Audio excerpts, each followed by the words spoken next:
Season just started, and the Detroit Pistons are 2-1 with wins over the Bulls, thank God, and the Hornets. That was awesome. Even though I did miss it, let me just make that clear.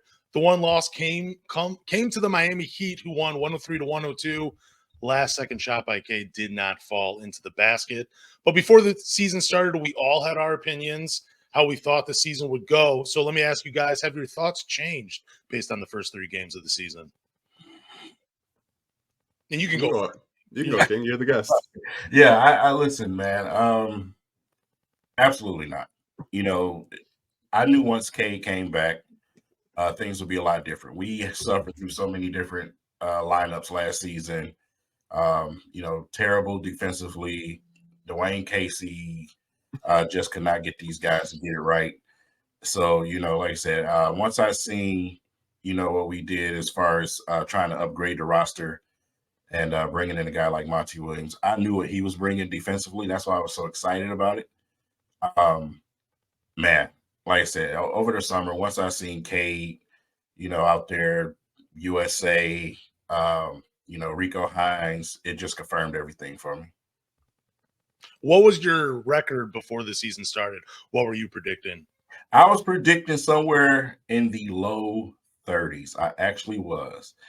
Because I knew we weren't no 17-win team. But it's not what we were, man. We knew what it was. It was tank for Wemby season. So that's where I was. What about you, Anthony? Anything's changed? I mean, I've heard your thoughts on the Pistons the entire time we've done this podcast, obviously, because it is a Pistons podcast. But what are your thoughts?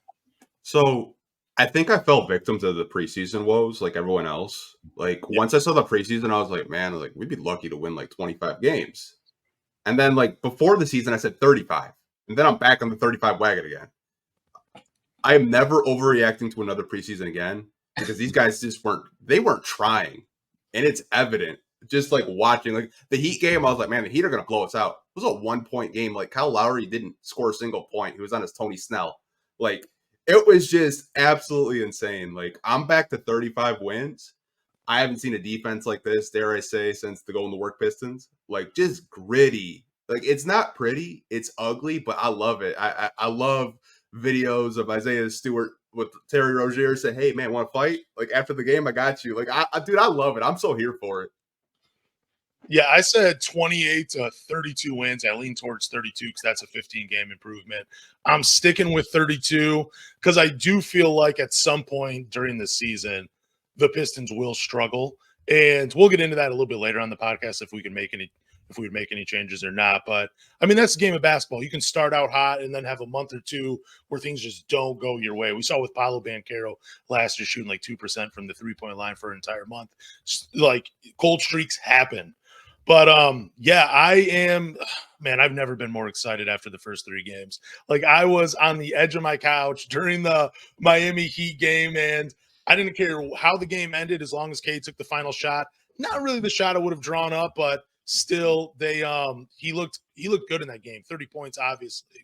But, my thoughts, 32 wins, it's confirmed. If we're a 20-something win team, that's a bad season in my opinion. Even if they get 25 or 27, it's still an improvement from last year. But after seeing these guys play for the first 3 games, it has to be 32 or more, in my opinion, for it to be considered a good season.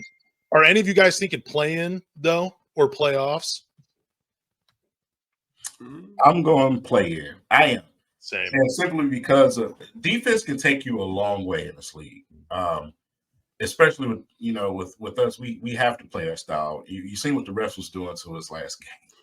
You know what I'm saying? So, man. If these guys keep buying in, playing defense, tough, hard-nosed basketball, I think Cade is going to continue to blossom throughout the season and become the star that we all know he is. So, like I said, guys like Ivy, we're talking about it early right now. Guys like Ivy. You're going to see guys start to get better throughout the season. So I can definitely see that. I'll even double down and say, hey, 35 plus wins. Okay. If we stay fairly healthy. We have to stay fairly healthy. That's the key. So also we have a trade deadline mid-season. We all know what's going to happen around that time, right? So Anything. Yeah, something happened. Yeah. What about you, Anthony? You think we're a play-in team or a playoff team? I think what King said is you have to stay healthy.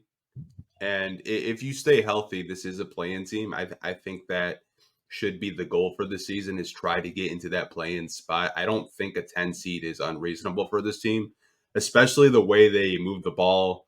They're playing defense. Even against the refs with some of the bullshit calls. It's funny. Like, I was watching the game and I could hear it. And King, you were there live last night when the crowd chanted, "Ref, you suck." I swear there were 20 fouls in 20 seconds. It was, oh my God, that atmosphere in that crowd. We were screaming at the refs.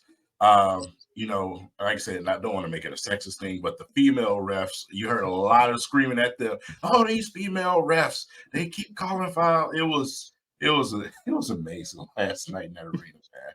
Yeah, I think I heard something on TV like, man, why do you have a female ref? They can't let anything go. It's just crazy. But you've been to plenty of LCA. You've been to, I mean, not LCA. You've been to plenty of Pistons games, King. What was you just said the atmosphere was great. Like, how would you compare that atmosphere to other Pistons home openers in the past?